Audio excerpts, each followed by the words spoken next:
Hello students, मैं हूं कुमार गौरव और गैलेक्सी के ऑनलाइन प्लेटफॉर्म पर आप सभी लोगों का बहुत बहुत स्वागत है। हम आशा करते हैं आप सभी लोग कुशल मंगल होंगे और अपने घर गैलेक्सी से बढ़िया तैयारी कर रहे होंगे। प्रिय साथियों, प्रिय विद्यार्थियों, आज हम लोग क्लाइमेट ऑफ इंडिया यानी भारत की जलवायु को पढ़ने जा रहे हैं। एक बहुत ही ऑसम टॉपिक है और आपको आपके कॉम्पिटिटिव एग्जाम में यहां से जरूर क्वेश्चन मिलता है। आइए फटाफट जल्दी से अपना सेशन स्टार्ट करते हैं। सबसे पहले first of all climate of India को पढ़ने से पहले हमें एक चीज समझनी होगी कि what is the difference between weather and climate. Weather and climate यानी मौसम और जलवायु में क्या परिवर्तन होता है। तो मौसम की बात करें, सबसे पहले वेदर की बात करें तो वातावरण की परिस्थितियों में जो अल्पकालीन परिवर्तन होते हैं, short term changing in the atmosphere conditions in the is called weather. मौसम क्या होता है? वातावरण की परिस्थितियों में जो अल्पकालीन परिवर्तन होते हैं। जैसे आपने सुबह में देखा था धूप खिली हुई थी, दोपहर में बारिश हो गई, शाम के समय ठंडी हो गई। एक दिन में 3 बार मौसम बदल सकता है। मौसम वातावरण की परिस्थितियों में शॉर्ट टर्म चेंजेस होते हैं और ये एक दिन में 2, 3, 4 बार तक बदल सकता है। जबकि जलवायु क्या होती है? जो एवरेज वेदर रहता है, जो किसी देश का एवरेज वेदर रहता है, औसत तापमान, औसत मौसम रहता है, उसे जलवायु कहा जाता है। और एक लंबे समय तक ये 21 ईयर्स है, 21 वर्ष है। आई होप कि आपको ये छोटी सी बात जरूर समझ में आ गई होगी। पहली चीज, मौसम वातावरण की परिस्थितियों में जो अल्पकालीन चेंजेज होते हैं, शॉर्ट टर्म चेंजेज होते हैं, उन्हें मौसम कहा जाता है। जैसे एक दिन में 3-4 बार मौसम बदल सकता है। लेकिन जलवायु ये तो एक दिन में, 2 दिन में, एक दिन में 2-3 बार नहीं बदल सकती है। ये क्या होती है? एक लंबे समय तक जो औसत मौसम रहता है उसे जलवायु कहा जाता है। नेक्स्ट वन, अगला देखिएगा, इंडियन क्लाइमेट, भारत की जलवायु की बात कर रहे हैं। वेदर वर्सेस क्लाइमेट की बात कर रहे हैं। ये शॉर्ट टर्म होता है, ये लॉन्ग टर्म होता है। और ये मौसम जैसे रेन, बारिश एक घटना है, तापमान का बढ़ना ये मौसम है, गर्मी का होना ये मौसम है। जबकि ट्रॉपिकल क्लाइमेट, सब ट्रॉपिकल क्लाइमेट ये जलवायु के प्रकार हैं। मौसम में सर्दी हो सकती है, गर्मी हो सकती है, बारिश हो सकती है, ये इसका एग्जाम्पल है। और ये ट्रॉपिकल क्लाइमेट ये जलवायु का एग्जाम्पल है। मौसम जो है दिन प्रतिदिन चेंज होता है और ये ईयरली यानी साल, एक लंबे समय तक जो वेदर रहता है, जो मौसम रहता है, उसे जो है जलवायु कहा जाता है। नेक्स्ट वन, अब देखिएगा, बहुत ऑसम फैक्ट डिस्कस करने जा रहे हैं हम लोग। भारत की जलवायु, देखिए इंडियन क्लाइमेट, हमारे देश की जलवायु, पहले हम इस चीज को पढ़ते हैं कि वे कौन से फैक्टर्स हैं जिनसे हमारी जलवायु पर प्रभाव पड़ता है। वे कौन से फैक्टर्स हैं जिन पर हमारे देश की जलवायु से हमारे देश की जलवायु पर प्रभाव पड़ता है। तो पहला जो फैक्टर है वो है अक्षीय स्थान यानी लैटिट्यूडनल लोकेशन। लैटिट्यूडनल लोकेशन की बात करें तो हमें यह समझना होगा, इसके लिए थोड़ा सा हम बोर्ड का सहारा लेते हैं। लैटिट्यूडनल सिचुएशन क्या कहती है? जैसे इंडिया का देखते हैं, या हम पहले अर्थ, वर्ल्ड को हम थोड़ा सा विश्व का या पृथ्वी का मैप बनाते हैं। हमारी पृथ्वी गोल है और ये इक्वेटर है, और हम लोग इस बात को जानते हैं कि इक्वेटर यानी भूमध्य रेखा पर सूर्य की किरणें लंबवत हॉरिजेंटली पड़ती हैं, जिसके कारण इक्वेटर पर यानी भूमध्य रेखा पर बहुत ज्यादा गर्मी रहती है। जबकि ट्रॉपिक ऑफ कैंसर और ट्रॉपिक ऑफ कैप्रिकॉर्न, यहां थोड़ा सा क्या रहता है? ठंडा रहता है। यहां थोड़ा सा क्या रहता है? ठंडा रहता है। ये नॉर्थ है, ये साउथ है। और हम लोग बात करें तो 66.5, 66.5 डिग्री नॉर्थ, और ये 66.5 डिग्री साउथ, ये 66.5 डिग्री साउथ है। इसे हम लोग कहते हैं आर्कटिक सर्कल, और इसे कहते हैं हम लोग अंटार्कटिक सर्कल। इसे कहते हैं अंटार्कटिक सर्कल। यहां देखेंगे तो यहां टेम्परेचर और कम मिलेगा। यानी हम आपको यह समझाने की कोशिश कर रहे हैं कि अर्थ पर जो टेम्परेचर है उसे लैटिट्यूड्स यानी अक्षांश रेखाओं से दिखाया जाता है। अक्षांश रेखाएं पृथ्वी पर तापमान को दिखाती हैं। क्योंकि हमारा भारत 8 डिग्री 4 मिनट यानी 8 डिग्री 4 मिनट नॉर्दर्न लैटिट्यूड से स्टार्ट होता है। ये वाली जो लैटिट्यूड देख रहे हैं आप, यहां Kanyakumari 8 degree 4 minute 8 degree 4 minute से स्टार्ट होता है और 37 डिग्री 6 मिनट तक हमारा भारत है। एक्चुअली हम भूमध्य रेखा के बहुत पास हैं। आप बताइए 8 डिग्री पर हैं, इसीलिए हमारे यहां साउथ में गर्मी रहती है, जबकि नॉर्थ में यानी ट्रॉपिक ऑफ कैंसर के बाद ये थोड़ा दूरी होती है, इसलिए यहां हमें ठंडा मौसम देखने को मिलता है। यानी हमारे देश की जलवायु को प्रभावित करने वाले तत्वों में ऐसे फैक्टर्स जो इफेक्ट करते हैं इंडियन क्लाइमेट को, वो पहली कंडीशन है लैटिट्यूडनल लोकेशन यानी अक्षांशीय स्थिति। अक्षांशीय स्थिति के कारण हमारे देश का टेम्परेचर अलग अलग पाया जाता है और थोड़ा गर्म है हमारा देश क्योंकि हम इक्वेटर के पास है, पहली बात। दूसरी बात, सेकंड वन जो है डिस्टेंस फ्रॉम द सी यानी डिस्टेंस फ्रॉम द सी यानी सूर्य से दूरी के कारण। आइए जरा इसे भी देखते हैं, डिस्टेंस फ्रॉम द सन यानी सूर्य से दूरी के कारण। देखिएगा, डिस्टेंस फ्रॉम द सी यानी समुद्र से दूरी के कारण। देखिए हमारे भारत के इधर ये वाला ईस्ट में बे ऑफ बंगाल यानी बंगाल की खाड़ी है, वेस्ट में अरेबियन सी यानी अरब सागर है और साउथ में इंडियन ओशियन यानी हिंद महासागर है। जिसकी वजह से सबसे मेन चीज जिसकी वजह से होता क्या है हमें यह समझना होगा, समुद्र के कारण हमारे भारत में मानसून आते रहते हैं, भारत में मानसूनी हवाएं चलती हैं और मानसूनी बारिश भी होती है। मानसून के कारण भारत में बारिश भी होती है। इसके साथ साथ जैसे मुंबई का एरिया हमें देखने को मिलता है, सी ब्रिज और लैंड ब्रिज भी सागर की उपस्थिति के कारण ही होते हैं। सी ब्रिज और लैंड ब्रिज भी इन्हीं के कारण चलते हैं। यानी हमारे देश की जलवायु को प्रभावित करने वाले तत्वों में दूसरा जो है वो क्या है, डिस्टेंस फ्रॉम द सी, समुद्र से दूरी। हमारे तीनों साइड सागर स्थित है, जिसके कारण भारत की जलवायु मानसूनी जलवायु बनी रहती है। एक बात, दूसरी बात, इन्हीं क्षेत्रों में कभी लो एयर प्रेशर कभी हाई प्रेशर बनते हैं, जिसके कारण चक्रवात भी आते हैं और लैंड ब्रिज और सी ब्रिज ये भी जो है वो चलते हैं। अच्छा, नेक्स्ट वन, थर्ड जो हमारे देश की जलवायु को प्रभावित करने वाला जो तत्व है वो कौन सा है, हिमालय माउंटेन, हिमालय पर्वत। हिमालय पर्वत जैसा कि आप जानते हैं हिमालय नॉर्थ में यानी उत्तर में स्थित है। यहां से लेके यहां ये जो है वो ब्रह्मपुत्र नदी के मोड़ से लेकर के सिंधु नदी के मोड़ तक पूरा हिमालय फैला हुआ है। और जब आप इसे एक थोड़ा सा इस तरह से देखेंगे, जरा आप इसे इस तरह से देखेंगे, किस तरह से देखेंगे जरा समझिएगा। जैसे ये हमारी अर्थ है, ये हमारी अर्थ है, ये इक्वेटर है, यहां हमारा भारत है और ये हमारा प्यारा भारत है और यहां ये हिमालय पर्वत है। हिमालय पर्वत नॉर्थ पोल से आने वाली ठंडी हवाओं को रोक लेता है। ये हवाएं वापस चली जाती हैं, मंगोलिया और रसिया में बहुत ज्यादा ठंड का मौसम क्रिएट करती हैं, लेकिन भारत में ये हवाएं प्रवेश नहीं कर पाती हैं। इसीलिए भारत की जलवायु उष्ण कटिबंधीय यानी ट्रॉपिकल जोन की जलवायु बनी रहती है।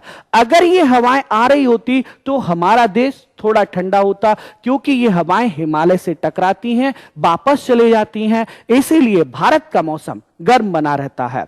नेक्स्ट वन, उसके बाद अभी हम लोग जो टॉपिक पढ़ रहे हैं हमारे भारत की जलवायु को प्रभावित करने वाले कारकों के बारे में पढ़ रहे हैं, जिसमें हम लोगों ने पहले अक्षांशीय स्थिति बताई और अक्षांशीय स्थिति में हमने आपको समझाया, अक्षांशीय स्थिति में हमने आपको बताया कि किसी भी देश की जलवायु को उसकी अक्षांशीय स्थिति जरूर प्रभावित करती है। कुछ ऐसे देश हैं जो इक्वेटर पर ही स्थित है, कोलंबिया वगैरह, इक्वेडोर वगैरह, वहां ये आपका मालदीव भी कह सकते हैं, आपका मलेशिया भी कह सकते हैं, इंडोनेशिया भी कह सकते हैं। यहां जलवायु बहुत गर्म है, यहां कभी ठंडी होती ही नहीं है। जबकि यूरोप के देशों में आप रसिया, यूक्रेन को देखिए, इस समय एकदम ठंडी है। क्यों ठंडी है? क्योंकि ये इक्वेटर से यानी भूमध्य रेखा से दूर है। पोल्स पे तो हमेशा बर्फ जमी रहती है। क्यों? क्योंकि ये इक्वेटर से और दूर है। दूसरा सेकंड वन हम लोगों ने पढ़ा था डिस्टेंस फ्रॉम सी, यानी समुद्र से दूरी। समुद्र के भारत से समुद्र जो है वो एकदम पास में है, सागर। अभी मैंने आपको बताया था जैसे उधर पूर्व में बे ऑफ बंगाल है, इधर अरेबियन सी है, इधर इंडियन ओशियन है, जिसके कारण भारत की जलवायु मानसूनी बनी रहती है। तीसरा जो है वो हिमालय है। हिमालय भारत की जलवायु को प्रभावित करने वाले कारकों में हिमालय एक इंपॉर्टेंट है। अभी मैंने बताया कि उत्तरी ध्रुव से आने वाली ठंडी हवाओं को यह रोक लेता है। फिर उसके बाद फिजियोग्राफी, प्राकृतिक भूगोल। देखिएगा, प्राकृतिक भूगोल की बात करते हैं तो वृष्टि छाया क्षेत्र, रेन शेडो, हमारे देश में आपको हम थोड़ा सा समझाना चाहेंगे, यह बहुत बड़ा टेंशन वाला क्षेत्र है। जरा देखिएगा फिजियोग्राफी हमारे देश में किस तरह से जलवायु को या मौसम को या वेदर जलवायु को कैसे प्रभावित करती है। यहां देखिएगा, आप देख रहे होंगे ये वेस्टर्न घाट माउंटेन है। वेस्टर्न घाट बोले तो पश्चिमी घाट पर्वत है। ये वेस्टर्न घाट माउंटेन होने की वजह से ये वेस्टर्न घाट माउंटेन है। और यहां जो है कार्डमम यानी इलायची की पहाड़ियां हैं। कार्डमम, हिल्स ऑफ कार्डमम या कार्डमम हिल्स, इलायची की पहाड़ियां हैं। मानसून ऐसे आता है, यूं टकराता है और दो भागों में बंट जाता है, bay of Bengal monsoon, Arabic ocean monsoon. अब जरा ध्यान से देखिएगा, ये अरबिक ओशियन के मानसून इस पूरे एरिया में इस तरह से आगे बढ़ते हैं। ये वेस्टर्न घाट माउंटेन जो है, ये पश्चिमी घाट पर्वत जो है, वो इस क्षेत्र में, ये आपके महाराष्ट्र के क्षेत्र हो गए, ये कर्नाटक के क्षेत्र हो गए, केरल के क्षेत्र हो गए, यहां बारिश होने नहीं देता। जब पूरे देश में बहुत तेज बारिश हो रही होती है तब यहां के किसान आत्महत्या कर रहे होते हैं। क्यों? क्योंकि ये रेन शैडो है। जब आप इस मैप को देखिएगा ध्यान से, तो आप जब इस पिक्चर को बहुत ध्यान से देखेंगे तो आप ऐसा जरूर फील करेंगे कि ये जो है वो क्या है, मानसूनी मानसून है ये। और मानसून इस पर्वत से टकरा के, वेस्टर्न घाट से टकरा के यहीं बारिश कर देता है। ये ड्राई एयर रह जाता है और ये रेन शैडो यानी वृष्टि छाया क्षेत्र कहलाता है। इसकी वजह से, वेस्टर्न घाट की वजह से यह पूरा एरिया जो है वो सूखा रह जाता है। तो हमारे देश में फिजियोग्राफी में यही एक नहीं है सर। हम आपको बताएं, जैसे आप देखेंगे विंध्याचल, सतपुड़ा, मालवा, जैसे ये विंध्याचल पर्वत है, जैसे एग्जाम्पल के तौर पे ये आपका विंध्याचल माउंटेन है, ये सतपुड़ा माउंटेन है, यहां मालवा है। अब जो ये अरबिक सी वाले मानसून आते हैं वो इस तरह टकराते, बारिश करते, इस तरह टकराते, बारिश करते, इस तरह टकराते, बारिश करते, इस तरह से टकराते और नर्मदा नदी में बाढ़ आती है। और वेस्टर्न घाट यहां है, इस वजह से ये पूरा एरिया क्या हो जाता है, सूखा रह जाता है। तो ये हमारे देश की फिजियोग्राफी यानी हमारे देश की जो भौतिक बनावट है उसकी वजह से भी हमारे देश की जलवायु डिफरेंट प्लेस पर डिफरेंट है।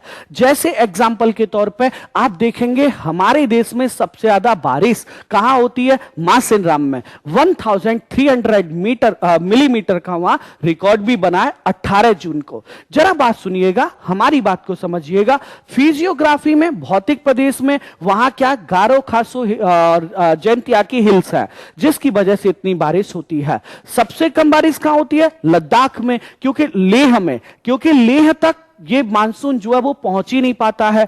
तो ऐसे फिजियोग्राफी ऑफ इंडिया ये हमारे देश में बारिश को प्रभावित करती है।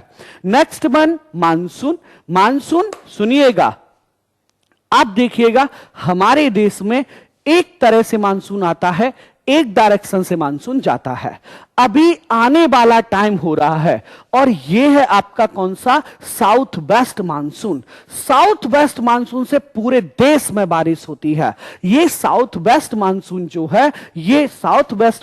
जो है, वो साउथ हेमोस्फीयर, दक्षिणी गोलार्ध से आ रहा होता है। जब हमारे देश में लो एयर प्रेशर होता है जून महीने में, मई और जून महीने में, बेसिकली जून महीने में जब टेम्परेचर बहुत ज्यादा होता है भारत का, तब यहाँ की एयर वायु हल्की हो जाती है, एयर प्रेशर कम हो जाता है, और एयर प्रेशर कम होने की वजह से यहां हवाएं तेजी से आना स्टार्ट करती हैं। और जब हवाएं आ रही होती हैं तो अपने साथ यहां हिंद महासागर से खूब सारा पानी लेकर के आती हैं। ये साउथ वेस्ट मानसून होते हैं और ये हमारे देश में पूरे देश में बारिश करते हैं।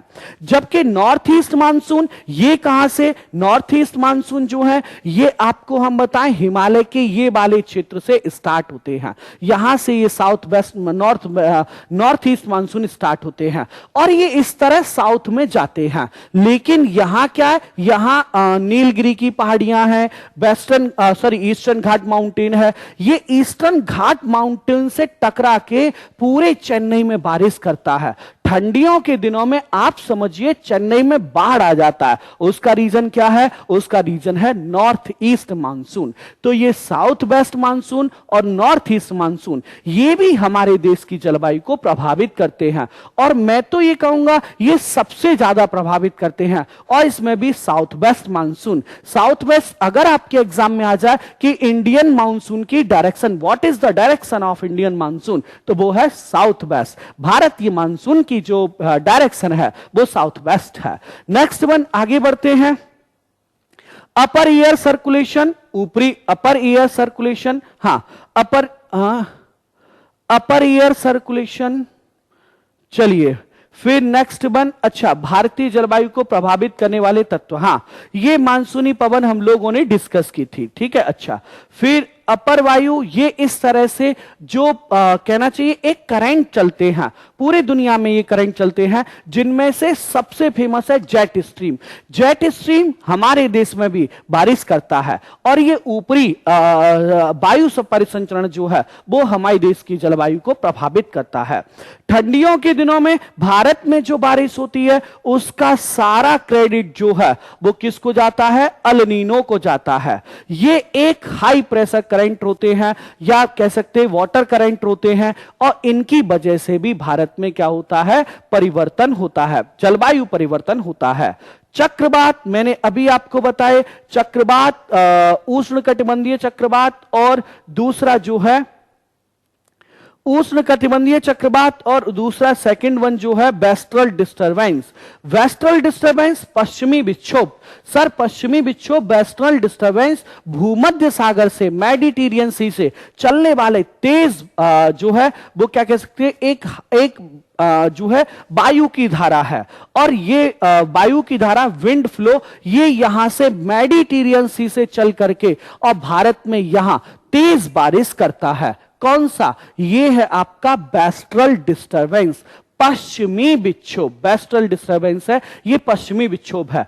और हमारे देश में जो ठंडियों में दो तरह की बारिश होती है, भारत में ठंडियों में दो स्थानों पर बारिश होती है। पहली बारिश कहां होती है, तो पहली बारिश जो होती है भारत में वो होती है आपका कोरोमंडल के तटों पर, in the coastal area of Coromandel, और वो किससे होती है, नॉर्थ ईस्ट मानसून से होती है। अभी हमने बताया था आपको ये नॉर्थ ईस्ट मानसून है। अगर आप इसे देखेंगे तो ये नॉर्थ ईस्ट मानसून है, चेन्नई में इससे बारिश होती है। और ठंडियों में जो इंडिया के नॉर्दर्न प्लेन्स में यानी उत्तर भारत के मैदानी भागों में जो बारिश होती है वो किससे होती है, वो जेट स्ट्रीम या वेस्टर्न डिस्टरबेंस पश्चिमी विक्षोभ के कारण होती है। वेस्टर्न डिस्टरबेंस या पश्चिमी विक्षोभ के कारण होती है। चलिएगा अब मानसून को विस्तार से डिस्कस करते हैं। इस बार हालांकि मानसून थोड़ा कम रहा है, मानसून ने हमें थोड़ा उदास किया है। सुनिएगा, मानसून में सबसे पहले जरा देखिएगा, मैप देखते हम सबसे पहले, ध्यान से सुनिएगा और बहुत अच्छे से इसे समझिएगा। इसे समझने के बाद आप ना आधे मौसम वैज्ञानिक बन जाएंगे, आप अनुमान लगा पाएंगे कि किस तरह से भारत में बारिश होती है। सबसे पहले आप एक चीज को समझिएगा बहुत अच्छे से कि यहां हमारे देश में, एक सेकंड रुकिएगा, यहां हमारे देश में ठीक है।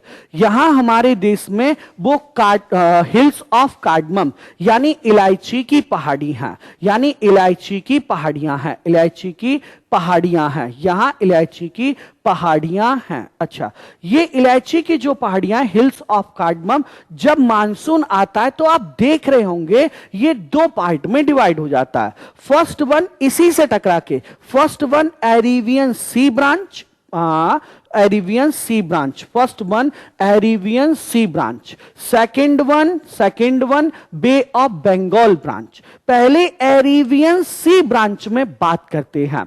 एरिवियन सी ब्रांच के मानसून जो है वो सबसे पहले मालाबार जो है वो कोस्टल एरिया में बारिश करते हैं, मालाबार या यहां जो है वो बारिश करते हैं, केरल के तटों पर बारिश करते, आप केरल के तट भी कह सकते हैं।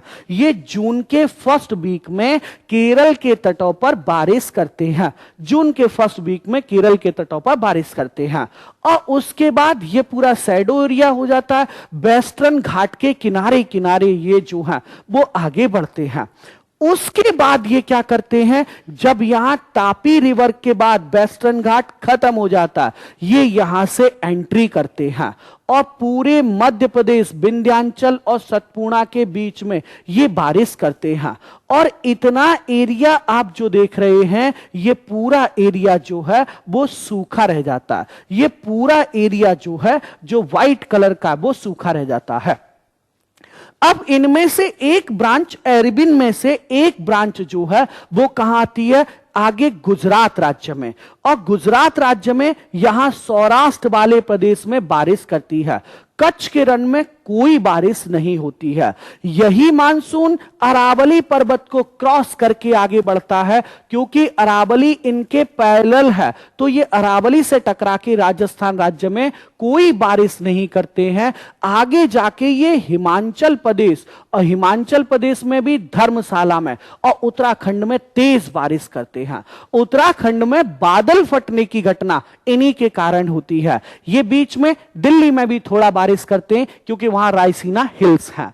फिर ये उत्तराखंड में बारिश करने के बाद फिर से दिल्ली में आके रुक जाते हैं। कौन, एरिबियन सी ब्रांच के मानसून। फिर आगे उसके बाद अब हम लोग देखते हैं एरिबियन सी के बाद अब देखते हैं बे ऑफ बंगाल, बंगाल की शाखा मानसून। एक्चुअली यहां अराकान योमा पर्वत है, म्यांमार में एक माउंटेन है अराकान योमा, उससे टकरा के ये मानसून आप देख रहे होंगे इंडिया में एंटर कर जाते हैं। यहीं ये मेघालय के मासिनराम में बारिश करते और यहां से होते हुए आगे बढ़ते हैं। ये हमारे उत्तर प्रदेश, अगर आप यूपी के किसी एग्जाम की तैयारी कर रहे हैं तो याद रखिएगा, उत्तर प्रदेश में जो बारिश होती है वो बे ऑफ बंगाल ब्रांच से होती है। और ये मानसून दोबारा से दिल्ली में मिलते हैं। अगर पूछा जाए अलग कहां हुए थे, तो अलग हुए थे कन्याकुमारी में, और वो भी इलायची की पहाड़ियों के कारण। मिले कहां दोबारा से, तो दिल्ली में फिर से मिलते हैं। और दिल्ली में मिलने के बाद फिर ये हिमाचल प्रदेश, जम्मू कश्मीर, लद्दाख वगैरह में बारिश करके फिर लौट आते और पंजाब में बारिश करते हैं। यहां आपको दो क्वेश्चन बहुत जरूरी समझने होंगे कि भारत में सबसे पहले मानसूनी बारिश कहां होती है, तो वो होती है केरल राज्य में। केरल राज्य में या मालाबार के तटों पर सबसे पहले बारिश, मानसूनी बारिश। और सबसे बाद में कहां होती है, तो वो है पंजाब, वो है पंजाब। सबसे ज्यादा कहां होती है, तो वो होती है मासिनराम में। और सबसे कम कहां होती है, लद्दाख में होती है। सबसे कम कहां होती है, लद्दाख में होती है। चलिएगा नेक्स्ट वन आगे देखते हैं। हां, ये देखिएगा, यही मैं आपको दिखाना चाह रहा था। एरिबियन सी ब्रांच, वेस्टर्न घाट ब्लॉक, वेस्टर्न घाट ब्लॉक, ये पूरा वेस्टर्न घाट ब्लॉक है सर। इसकी वजह से ये जो एरिया आप देख रहे हैं, shadow area, rain shadow area बन जाता, यहां बारिश होती ही नहीं है। Rainfall in the windward side, south plateau और जो है royal Seema of Andhra Pradesh remain dry. ये सब क्षेत्र जो है वो क्या रह जाते हैं, सूखे रह जाते हैं। उसके बाद नेक्स्ट वन हम लोग देखें एरिबियन ब्रांच। ये जो है अभी मैंने आपको बताया था एरिबियन ब्रांच के जो मानसून है, यहां थोड़ा सा आप ये समझिएगा कि जो वेस्टर्न घाट अरेबियन सी वाले जो हैं इनका राजस्थान में कोई फर्क नहीं पड़ता है, क्योंकि अरावली इनके पैरेलल है। यहां बहुत कम बारिश होती है गुजरात राजस्थान में, क्योंकि यहां अपर भूमि के क्षेत्र जो है वो पाए जाते हैं। फिर उसके बाद ये अरेबियन ब्रांच के मानसून जो है, देखिएगा मैं अभी आपको यही समझा रहा था कि ये बहुत शानदार मैप हम लोगों को एक इस मैप के थ्रू आप समझिएगा। यहां से ये मानसून चले इस तरह एंट्री कर जाते और विंध्याचल और सतपूर्णा के बीच में खूब तेज बारिश करते हैं। यहां से ये एंट्री करते हैं और दिल्ली तक, यहां से ये एंट्री करते जम्मू कश्मीर तक। ये सर साउथ वेस्ट मानसून है, प्लीज याद रखिएगा ये साउथ वेस्ट मानसून है और ये पूरे भारत में हिमाचल प्रदेश में और आपके उत्तराखंड में बादल फटने की घटना तो उत्तराखंड में ही होती है। ठीक है, चलिएगा। फिर उसके बाद अगला आता है बे ऑफ बंगाल, बंगाल की खाड़ी शाखा मानसून। ये बंगाल की खाड़ी शाखा मानसून अराकान योमा पर्वत से टकराकर पहले जो है यहां आपके मासिन राम में तेज बारिश करते हैं और फिर उत्तर प्रदेश, बिहार, पश्चिम बंगाल और दिल्ली तक ये जो है वो बारिश करते हैं। दिल्ली तक जो है ये बारिश करते हैं। छोटे नागपुर के पठार में विंध्याचल सतपूर्णा रेंज तक ये पूरा जो है इन्हीं के थ्रू जो है वो बारिश होती है। चलिएगा, फिर देखिएगा अगला पूर्वांचल। हाँ, पूर्वांचल की पहाड़ियां ये देखिएगा, ये यहां मैंने हिमालय वाले में आपको बताया था कि ये पूर्वांचल माउंटेन रेंज है, तो पूर्वांचल में भी यही बारिश करते हैं। Rainfall decrease from east to west, ये बहुत अच्छा पॉइंट है sir. Rainfall east to west decrease होगा ही ना, क्योंकि मानसून यहां से बारिश करते हुए आ रहा है, तो जैसे जैसे ईस्ट की ओर बढ़ता जाएगा वैसे वैसे जो है वो इसमें वाटर की जो कैपेसिटी है, वाटर की जो मात्रा वो कम होती जाएगी। अच्छा, अगला देखिएगा most of the rain, Bharat में सबसे ज्यादा बारिश most of the rain from the eastern branch. Bharat में दो तरह के मानसून से बारिश होती है, एक तो हमारा साउथ वेस्ट है, एक नॉर्थ ईस्ट है, और इसमें भी साउथ वेस्ट में भी दो हैं, bay of Bengal branch, Arabian ocean branch. Arabian sea branch से भारत में बारिश कम होती है, हमारे देश में जो मैक्सिमम बारिश होती है वो बे ऑफ बंगाल ब्रांच से होती है। यह भी एक बहुत अच्छा क्वेश्चन है, इसे भी आप लोग प्लीज याद रखेंगे। अच्छा, नेक्स्ट वन पूर्वांचल। अच्छा, ये हो गया। फिर उसके बाद मानसून के बाद इंडिया एवरेज रेनफॉल। हाँ, हमारे देश में जो है वो रेनफॉल यानी भारत में बारिश का जो एवरेज रहता है वो 120 से 180 सेंटीमीटर तक रहता है। But rainfall variation is across region and seasons, but ये पूरे देश में क्या है, अलग अलग है। और उसको आप जो है वो क्या देख सकते, इस मैप से देख सकते। 400 सेंटीमीटर से ज्यादा बारिश वाले एरिया हमारे देश में नॉर्थ ईस्ट के हैं, एंड ये मालाबार या आप वेस्टर्न घाट वाला एरिया कह सकते हैं।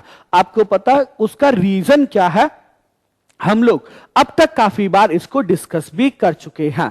नेक्स्ट वन अगला देखते हैं, तो उसके बाद 200 से 400 के बीच में, तो ये वाला एरिया जो है वो 200 टू जो है 400 के बीच में ये भी एरिया आता है।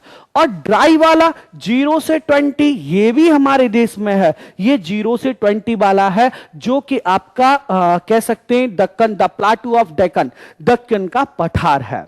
अब देखिए मानसून की बारिश करें, सबसे ज्यादा highest rainfall western Ghat, north east, then east India, then Gujarat Rajasthan and Jammu Kashmir, then south Karnataka और जो है Rayalaseema region, Thar and Kutch desert, ये इस तरह से बारिश का वितरण है हमारे देश में। ये 100 सेंटीमीटर वाली बारिश है, 60 सेंटीमीटर, 20 सेंटीमीटर, 200 सेंटीमीटर, ये लाइनें इस तरह से दिखाती हैं। चलिए फिर उसके बाद नेक्स्ट वन अगली चीज डिस्कस करते हैं, वो है रिपीटिंग मानसून, या मैं आपको बताऊं लौटते मानसून। लौटते मानसून के बारे में अभी मैंने आपको बताया था। लौटते मानसून मतलब नॉर्थ ईस्ट मानसून, मतलब नॉर्थ ईस्ट मानसून या north east monsoon. North east monsoon ये कहां क्रिएट होते हैं, तो ये हमारे देश में नॉर्थ ईस्ट मानसून जो है वो इस जगह आप कह सकते हैं नॉर्थ ईस्ट मानसून बेसिकली यहां से स्टार्ट होते हैं। ये नॉर्थ ईस्ट मानसून है, और जब ये यहां इस तरह से निकलते हैं तो यहां ये क्या ऐसे नीलगिरी की पहाड़ियां, अन्नामलाई की पहाड़ियां, इन सब पहाड़ियों से टकराते हैं और हमारे देश में तेज बारिश, तमिलनाडु राज्य में तेज बारिश करते हैं। सबसे पहले तमिलनाडु राज्य में जो है वो बारिश होती है। इन्हें बैक मानसून या लौटते मानसून भी कहा जाता है। इन्हें बैक मानसून या लौटते मानसून भी कहा जाता है। अच्छा, वेस्टर्न डिस्टर्बेंस, ये इसके बारे में हम लोग अभी विस्तार से पढ़ चुके हैं। वेस्टर्न डिस्टर्बेंस मेडिटेरियन सी से यानी भूमध्य सागर से स्टार्ट होता है और नॉर्थ इंडिया साइड पूरे भारत में, बेसिकली उत्तर भारत के मैदानी भागों में ये बारिश करता है, जो कि हमारे देश में किसकी खेती के लिए, जो कि भारत में हमारे देश में रबी की फसल के लिए बहुत इंपॉर्टेंट है। ये रबी की फसल के लिए बहुत इंपॉर्टेंट है। अब ऋतु परिवर्तन देखिए, सीजन्स, ये बहुत अच्छी एक पिक्चर है, इसके माध्यम से आप समझिएगा। हम अगर आपसे पूछें कि पृथ्वी पर ऋतु परिवर्तन किस कारण से होता है, तो आप लोगों का एक ही आंसर होगा कि हमारी अर्थ सूर्य के चारों ओर चक्कर लगा रही है, परिक्रमण कर रही है, रोटेशनल फॉर्म में है, इसीलिए जो है वो हमारे यहां मौसम परिवर्तन होता है। बट ऐसा वास्तव में कुछ है नहीं। वास्तव में आप समझिएगा, अगर हमारी पृथ्वी सूर्य के चारों ओर चक्कर लगाती, लेकिन इस तरह से ये 90 डिग्री के एंगल पर हमारी अर्थ होती, 90 डिग्री के एंगल पर हमारी अर्थ होती, तो क्या पूरी पृथ्वी पर कभी मौसम चेंज हो पाता? नहीं हो पाता सर। आप देख रहे होंगे कि ये सूर्य की किरणें सीधे जाती हैं और पूरी पृथ्वी पर एक समान प्रकाश पहुंचाती, दिन रात हमेशा बराबर होते। लेकिन क्या हुआ, हमारी पृथ्वी जो है वो अपनी एक्सिस पर 23.5 डिग्री झुकी हुई है, और झुके होने के कारण जो हिस्सा इसका सूर्य के पास होता है, जैसे आप देख रहे होंगे ये 22 दिसंबर की कंडीशन है। 22 दिसंबर को साउथ वाला हिस्सा क्या होता है? पास होता है। नॉर्थ हेमिस्फीयर दूर होता है, इसीलिए winter in the north hemisphere and summer in the south hemisphere. ये दिसंबर की कंडीशन है, 22 दिसंबर की कंडीशन है। जबकि दिसंबर के बाद हम लोग बात करें, दिसंबर के बाद जनवरी, फरवरी, मार्च में हमारी अर्थ ऐसे होती है और सूर्य की किरणें पूरी पृथ्वी पर एक समान जाती हैं, इसीलिए 21 मार्च को दिन रात क्या होते हैं? बराबर होते हैं। और मौसम भी एवरेज मौसम होता है, न ज्यादा गर्मी होती है न ज्यादा ठंडी होती है। इस बार मार्च में ग्लोबल वार्मिंग के कारण पहली बार गर्मी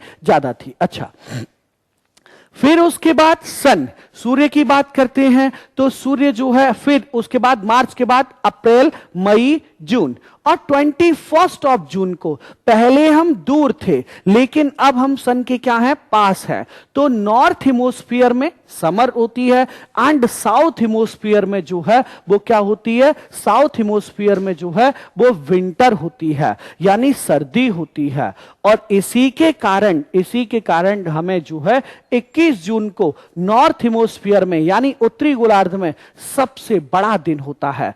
21 जून को नॉर्थ हेमिस्फीयर में, उत्तरी गोलार्ध में सबसे बड़ा दिन होता है। अच्छा, फिर उसके बाद जून के बाद जुलाई, अगस्त, सितंबर, यानी आफ्टर 3 मंथ 23 सितंबर को 23 ऑफ सितंबर को आप देखेंगे सूर्य की किरणें दोबारा से पूरी पृथ्वी पर क्या जाती हैं, एक समान जाती हैं, पूरी पृथ्वी पर एक समान जाती हैं। और इस दिन भी क्या होता है, दिन रात बराबर होते हैं। ये 2 डेट हैं जब पूरी पृथ्वी पर दिन रात क्या होते हैं, एक बराबर होते हैं। आई होप कि आपको ये चीजें क्लियर हो रही होंगी। चलिएगा फिर देखिएगा हमारे देश में ऋतुएं, सीजन्स। तो आप सब लोग जानते हैं भारत में 4 तरह की ऋतुएं होती हैं और आइए एक एक ऋतु को डिस्कस करते हैं। सबसे पहले विंटर या शीत ऋतु। विंटर या शीत ऋतु जो है वो इसका टाइम पीरियड मिड दिसंबर से स्टार्ट होता है और फरवरी तक माना जाता है। मिड दिसंबर से स्टार्ट होता है और फरवरी तक जो है वो ये माना जाता है। इस ऋतु में भूमध्य सागर से उठने वाली जेट स्ट्रीम भारत में आती है, बहुत तेज बारिश करती है और इसे को वेस्टर्न डिस्टर्बेंस या पश्चिमी विक्षोभ कहा जाता है। और इसके बारे में हम लोग पहले ही पढ़ चुके हैं। ये बारिश हम लोगों के लिए बहुत इंपॉर्टेंट है, गेहूं के लिए, सरसों के लिए, आलू के लिए बहुत इंपॉर्टेंट है, रबी की फसल के लिए। अच्छा, फिर उसके बाद इसके बाद जो है शीत ऋतु जो है ये पंजाब, हरियाणा, राजस्थान, पश्चिमी उत्तर प्रदेश, हिमाचल प्रदेश, जम्मू कश्मीर में वर्षा करवाता है, यानी मेडिटेरियन सी से पूरी बारिश होती है। और शीतकाल में ये बारिश जो है नॉर्थ इंडिया में मावट कहते हैं इस बारिश को, रबी की फसल के लिए बहुत इंपॉर्टेंट है। फिर ग्रीष्म ऋतु की बात करें यानी समर सीजन, समर सीजन की बात करें तो मार्च से और मई तक ये जो है वो रहता है, क्योंकि 1 जून को तो हमारे देश में मानसून आ जाता है। जून में केरल में सबसे पहले मानसूनी बारिश होती है। ये इस ऋतु में उत्तर और उत्तर पश्चिम भारत में दिन के समय तेज गर्म और शुष्क हवाएं चलती हैं, जिन्हें लू के नाम से जाना जाता है। ये पाकिस्तान में भी ये हवाएं चलती हैं। इस ऋतु में स्थलीय शुष्क और गर्म पवन जब समुद्र के आर्द्र पवनों से मिलती हैं तो उन जगहों पर क्या होता है, प्रचंड तूफान की उत्पत्ति होती है। आप देखेंगे अक्सर जो है वो क्या होता है, ग्रीष्म ऋतु में जब हमारे देश में लो एयर प्रेशर होता है, समुद्र के किनारे हाई एयर प्रेशर होता है, तो इसकी वजह से बड़े बड़े चक्रवातों का निर्माण होता है।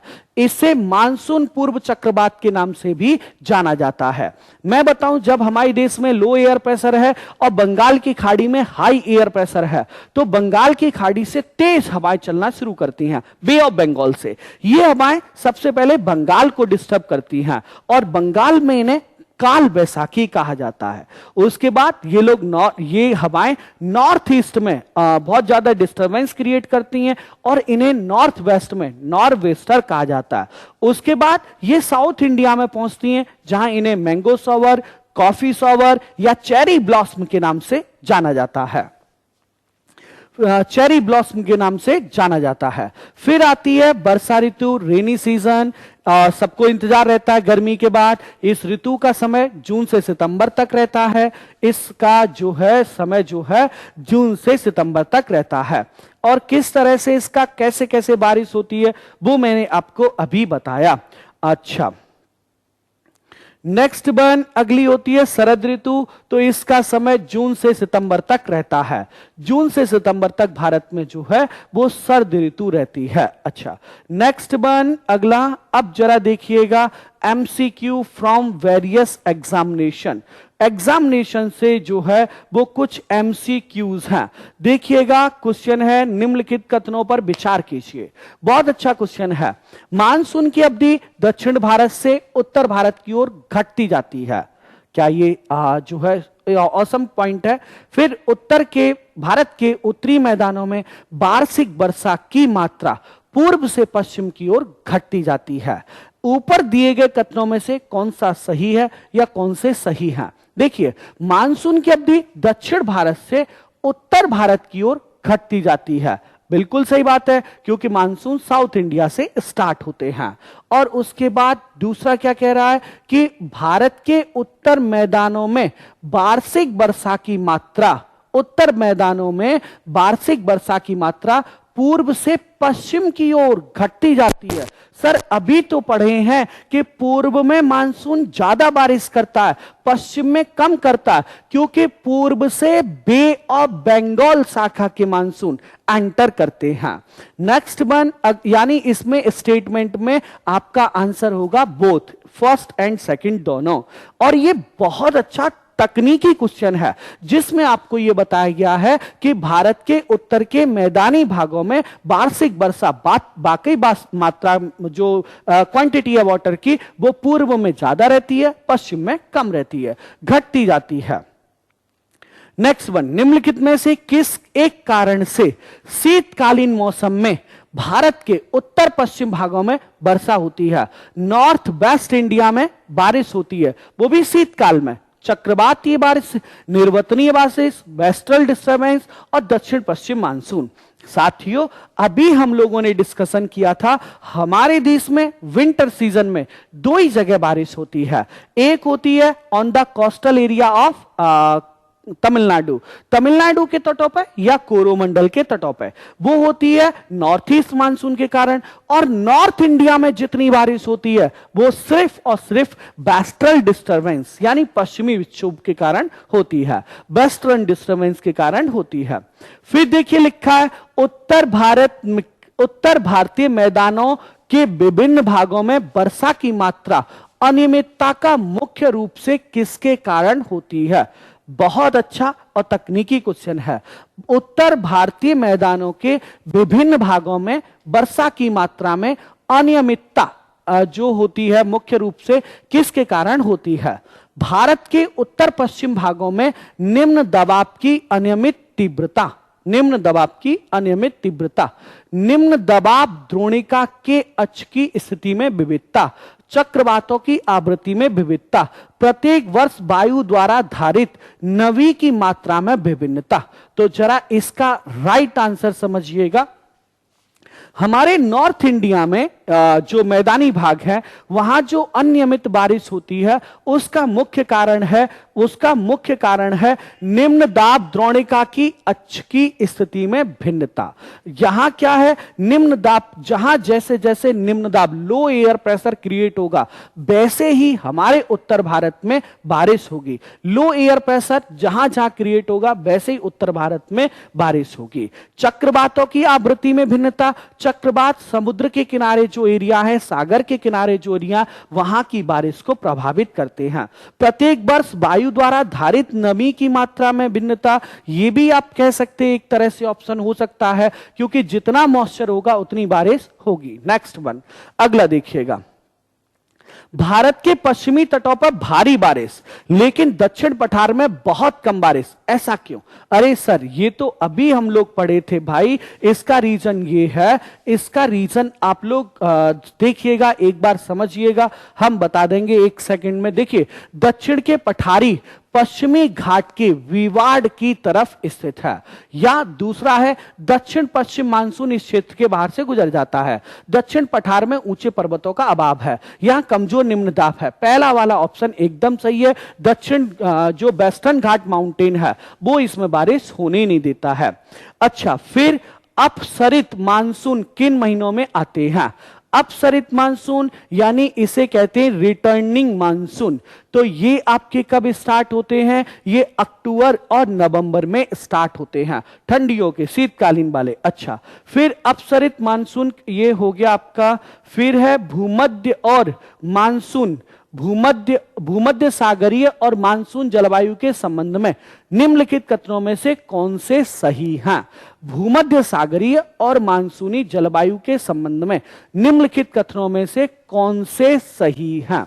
देखिएगा, भूमध्य सागरीय जलवायु में वर्षण शीतकाल में होता है, जबकि मानसून जलवायु में यह अधिकतर ग्रीष्मकाल में होता है। अच्छा, फिर उसके बाद अगला कह रहा है भूमध्य सागरीय जलवायु में मानसून जलवायु की अपेक्षा तापमान का वार्षिक परिसर अधिक होता है। अच्छा, और तीसरा, दोनों ही जलवायुओं में वर्षा ऋतु और शुष्क ऋतु होती है। भूमध्य सागरीय और मानसूनी जलवायु, देखिए भूमध्य सागरीय जलवायु जो है वहां शीतकाल, वर्षण शीतकाल में होता है, ऐसा नहीं है। मानसूनी जलवायु में ग्रीष्मकाल में होता है, यह भी नहीं है। भूमध्य सागरीय जलवायु में मानसून जलवायु की अपेक्षा तापमान वार्षिक परिसर अधिक होता है। सीधी सी बात है, यहां तापमान थोड़ा अधिक रहता है। और इसका राइट आंसर जो है वो क्या होगा, दोनों ही जलवायु में वर्षा ऋतु और शुष्क ऋतु होती है। सेकंड एंड थर्ड ऑप्शन जो है आपके सही है, यानी ये आपका ऑप्शन होगा बी, ये आपका ऑप्शन होगा बी। नेक्स्ट वन, अगर हम लोग अगला क्वेश्चन देखें तो अगला क्वेश्चन क्या है, हाँ, तो ये आज का आपका सेशन था जिसमें आपने इंडियन क्लाइमेट, भारत की जलवायु को डिस्कस किया। हम लोगों ने भारत की जलवायु को प्रभावित करने वाले तत्व, factors to effect the climate of India, इसको डिस्कस किया और उसके बाद मानसून को डिस्कस किया। आई होप, मैं आशा करता हूं कि आपको क्लास जो है वो समझ में आया होगा। इसके साथ ही thank you so much and take care.